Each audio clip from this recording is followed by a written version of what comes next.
Doctor Mohammad Yunus নির্বাচনের ঘোষণা দিয়েছেন। শুধু ঘোষণা দিয়েই ক্ষান্ত হননি। ২০২৬ সনের ফেব্রুয়ারি মাসের দ্বিতীয় সপ্তাহে এবং যে পবিত্র মাহে রমজান, সেই রমজানের আগে এই নির্বাচন অনুষ্ঠিত হবে। এবং সেই নির্বাচন অনুষ্ঠানের যাবতীয় আয়োজন করার জন্যে তিনি ইতিমধ্যে নির্বাচন কমিশনকে লিখিতভাবে জানিয়ে দিয়েছেন। এটি বাংলাদেশ জাতীয়তাবাদী দল বিএনপির জন্য একটা বিরাট রাজনৈতিক বিজয় বলে বিএনপির নেতাকর্মীরা মনে করছেন। ফলে বিএনপিতে রীতিমতো খুশির বন্যা বইছে। বিএনপি যারা নেতৃবৃন্দ রয়েছেন তাদের সকলের শরীর এবং মনে বসন্তের বাতাস। সরকারের বিরুদ্ধে তাদের যে অভিযোগ ছিল, ক্ষোভ ছিল, সব কিছু রীতিমতো ওম শান্তিতে পরিণত হয়েছে। বিএনপির শীর্ষ নেতৃবৃন্দরা যারা মিডিয়াতে আসেন তারা এখন বলার চেষ্টা করছেন যে সরকারের এই ঘোষণা যুগান্তকারী।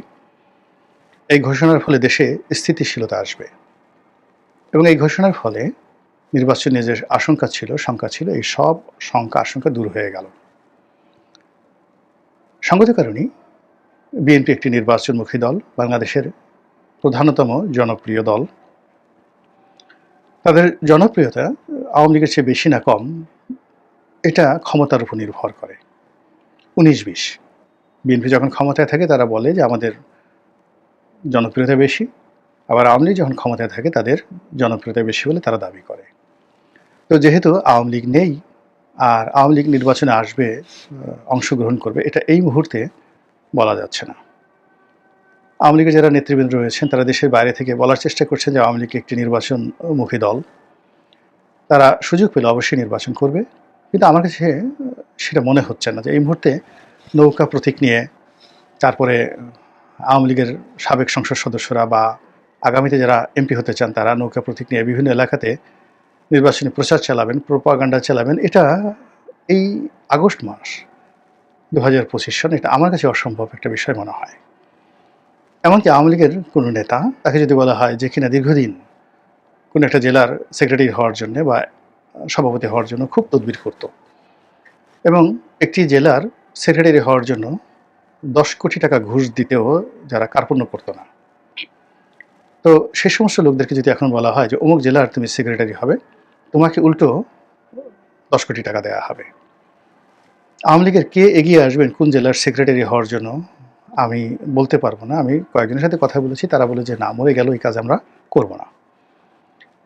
অনেকে আসেন আমার কাছে, কথাবার্তা হয়, অনেকে টেলিফোন করেন, তো আওয়ামী লীগের ভবিষ্যৎ নিয়ে কথাবার্তা বলে। তো আমি বললাম যে ঠিক আছে, ধরুন আপনাদের নেত্রী বঙ্গবন্ধু কন্যা শেখ হাসিনা দয়া করে আপনাকে আওয়ামী লীগের সাধারণ সম্পাদক বানালেন এবং আপনাকে ১০০ কোটি টাকা দিলেন এবং আপনাকে বললেন যে যাও তুমি বঙ্গবন্ধু এভিনিউতে আওয়ামী লীগের অফিসটা খুলো, অথবা ওখানে ঘণ্টাখানেক দাঁড়িয়ে থাকো বঙ্গবন্ধু এভিনিউতে, অথবা তুমি একটু সুধা সদনে আমার বাড়িটা মেরামত করে ওই বাড়িতে তুমি বউ বাচ্চা নিয়ে থাকো, আর প্রতিদিন বিকালবেলা একটু যাকে বলা হয় ৩২ নম্বরে ঘুরে আসবা। এই হলো তোমার ডিউটি, আর কিচ্ছু করা লাগবে না, রাজনীতি করা লাগবে না।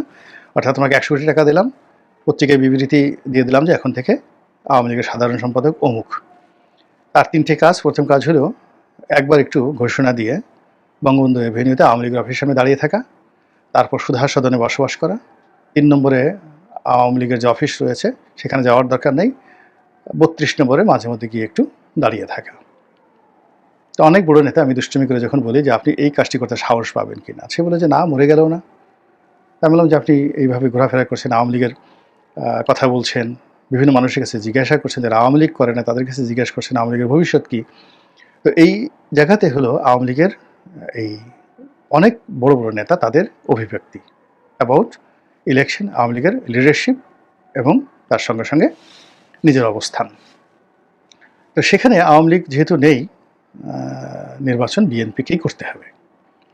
তো বিএনপি যদি নির্বাচন করে এবং যে সকল রাজনৈতিক দল এখন বাংলাদেশে আছে তারা যদি মোটামুটি আসে, তাহলে তো যে কোনোভাবে শক্তিবত্তা নির্বাচন হলে, জনপ্রিয়তা নির্বাচন হলে বিএনপি ২৮০টা সিট তো পেয়েই যাবে। এই জন্য কারা নমিনেশন পাবেন, কারা পাবেন না, কারা ইলেকশনে যাবেন কি যাবেন না, এগুলো নিয়ে গত ১ বছরে যে দ্বিধা ছিল, দ্বন্দ্ব ছিল, সেই দ্বিধা এবং দ্বন্দ্বর পাশাপাশি এখন কে নমিনেশন পাবেন, এটা নিয়ে জোর তদবির শুরু হয়ে গেছে। সেই তদবিরে বিএনপি অফিসগুলোতে রীতিমতো চাঁদের হাট বসেছে। প্রার্থীরা তাদের কর্মী সমর্থকদের নিয়ে আসছেন এবং কেন্দ্রীয় নেতাদের গ্রিন সিগন্যাল পাওয়া, লন্ডনে তারেক রহমান সাহেবের সঙ্গে একটু বৈঠক করা, একটু গ্রিন সিগন্যাল পাওয়া, তারেক রহমান সাহেবকে পাওয়া না গেলে তার সঙ্গে যাদের ভালো সম্পর্ক রয়েছে তাদের পিছে পিছে ঘোরা, কিংবা বাংলাদেশে যে সকল শীর্ষ নেতৃত্ব রয়েছেন এই মুহূর্তে যাদের সঙ্গে তারেক রহমানের ভালো সম্পর্ক রয়েছে তাদের দরবারে একটু ধর্ণা দেওয়া, এই কাজগুলো করে যাচ্ছেন প্রার্থীরা।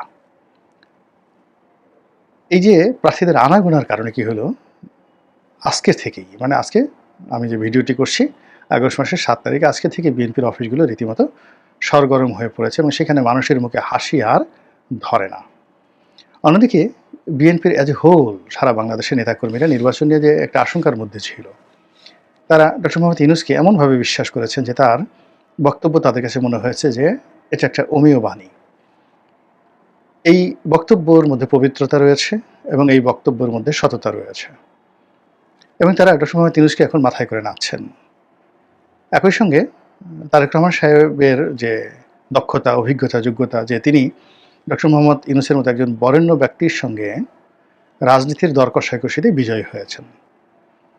দ্বিতীয়ত যে তিনি, অর্থাৎ তারেক রহমান সাহেব, তিনি ডক্টর মোহাম্মদ ইউনূসকে তার যে বলয় রয়েছে, রাজনীতির বলয় রয়েছে, সেই রাজনীতির বলয় থেকে তাকে বের করে নিয়ে এসেছেন এবং বিএনপির বলয়ে তিনি ঢোকাতে পেরেছেন। 3 নম্বর হলো ডক্টর মোহাম্মদ ইউনূসের সামনে তিনি যে মূলা ঝুলিয়েছেন, তাকে রাষ্ট্রপতি করা হবে, তাকে নিরাপদে প্রস্থানের সুযোগ দেওয়া হবে, তার যারা লোকজন রয়েছে তাদেরকে পুনর্বাসিত করা হবে। অবশ্যই কথাগুলো হয়তো তিনি বলেছেন। এখানে অবশ্যই এবং হয়তো দুটো ব্যবহার করলাম এই কারণে যে এই কথাগুলো আমি শুনিনি, কেউ বলেননি, কিন্তু এই জন্য হয়তো। আর এই ধরনের একটা শীর্ষ বৈঠক যখন লন্ডনে হয়েছিল, তো সেখানে তো উভয় পক্ষেরই একটা শর্ত ছিল। সেই শর্তগুলো কারণে দেখা যাচ্ছে যেখানে অবশ্যই শব্দটি ব্যবহার করেছে, যে শর্ত ছাড়া কখনই কোনো বৈঠক হয় না। এখন প্রশ্ন হলো যে বিএনপির এই যে আনন্দ, এই যে উচ্ছ্বাস, এই যে আনন্দের বন্যা, এটা শেষ পর্যন্ত প্রবাহিত হবে, থাকবে, অক্ষুণ্ণ থাকবে? এই চাঁদের হাট কি চলতেই থাকবে নাকি এখানে অন্য কিছু হতে পারে?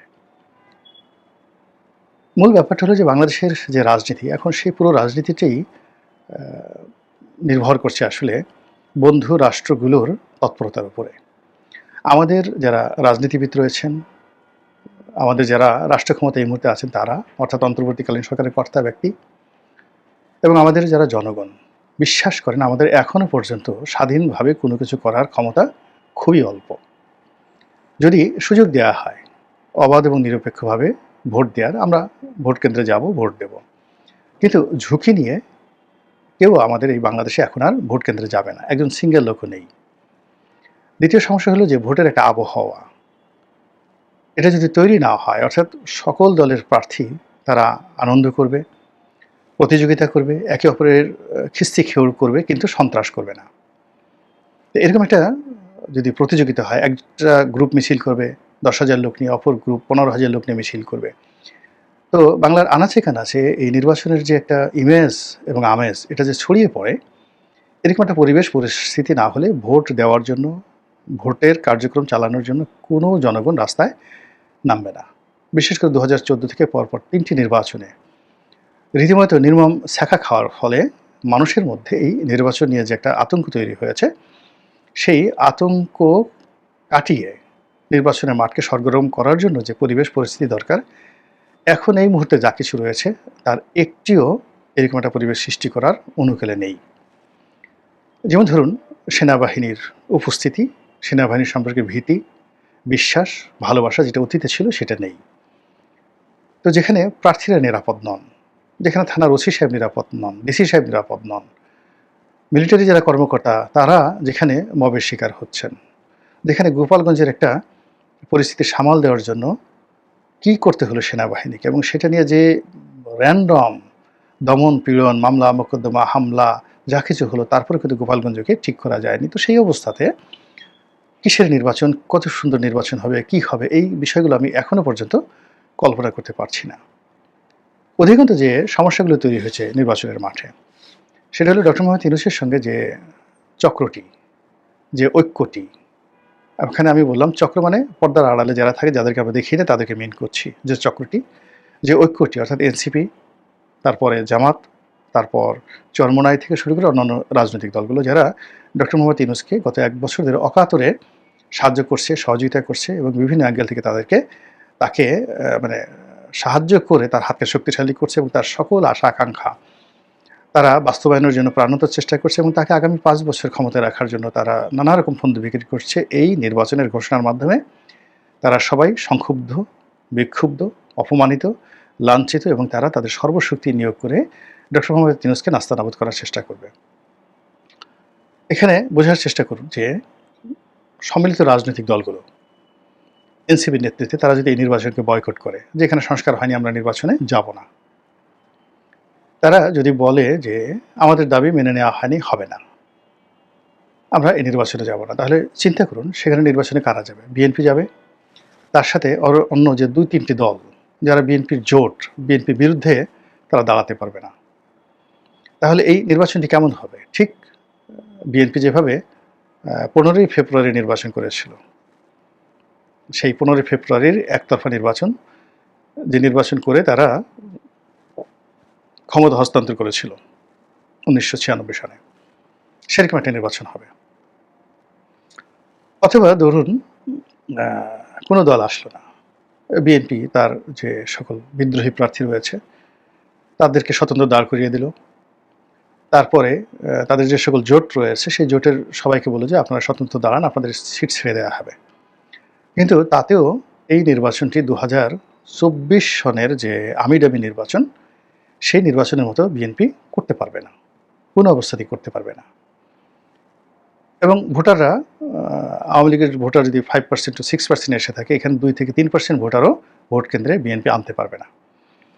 এবং এখন যে অবস্থা চলছে দেশে, সেক্ষেত্রে বিএনপির প্রধানতম নেতা তিনি নির্বাচনের আগে দেশে আসবেন, দলের নেতৃত্ব দেবেন, সারা বাংলাদেশে ঘুরে বেড়াবেন, এটাও আমার কাছে এখন অ্যাপ্রোপ্রিয়েট মনে হচ্ছে না। তিনি হয়তো ভাবছেন যে নির্বাচনের ঝামেলাটা যাক, তার দল সংখ্যাগরিষ্ঠতা পাক এবং তিনি প্রধানমন্ত্রী রূপে বাংলাদেশে এসে ডক্টর মোহাম্মদ ইউনূসের মতো ক্ষমতা গ্রহণ করবেন। তো এটা বলতে গেলে আমার কাছে এখন 1% পসিবিলিটি আমি এর মধ্যে দেখছি না। মনে হচ্ছে যে বিএনপি ক্রমশ অসম্ভবের দিকে এগোচ্ছে। বিকল্প যেটা হতে পারে সেটা হলো সকল রাজনৈতিক দলগুলো অংশগ্রহণ করলো, এনসিপি অংশগ্রহণ করলো, জামাত অংশগ্রহণ করলো, বিএনপি অংশগ্রহণ করলো এবং 2018 সনে যে রাতের ভোট হয়েছে, ওই রাতের ভোটের একটা আপগ্রেড ভার্সন 2026 সনে এই জাতিকে উপহার দেওয়া হলো।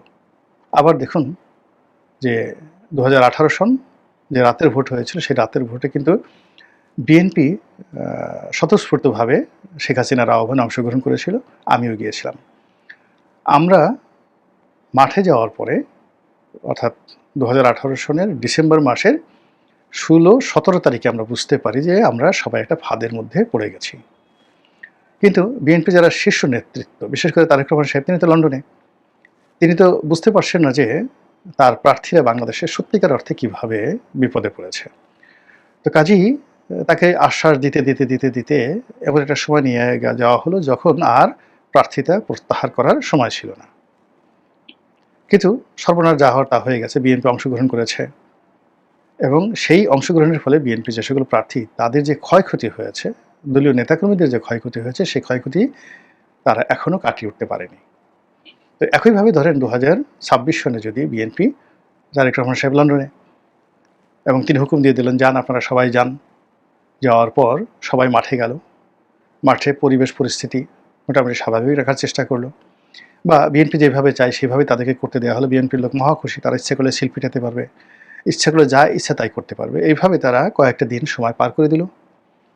পার করে দেওয়ার পর যখন প্রার্থিতা আর প্রত্যাহার করার সময় থাকবে না এবং বিএনপি বলতে পারবে না যে আমরা নির্বাচন থেকে নিজেদেরকে প্রত্যাহার করে নিলাম, ওইরকম একটা পরিস্থিতির মধ্যে যদি 2018 সনে নাটক আবার হয়, এবং এবার আর রাতের ভোটের দরকার নেই, এবার একটা রেজাল্ট শিট তৈরি করে রাখা হলো, সেই রেজাল্ট শিটে দেখা গেল বিএনপি 52টা সিট পেয়েছে, এনসিপি ৭৩টা সিট পেয়েছে, জামাত ৭৫টা সিট পেয়েছে।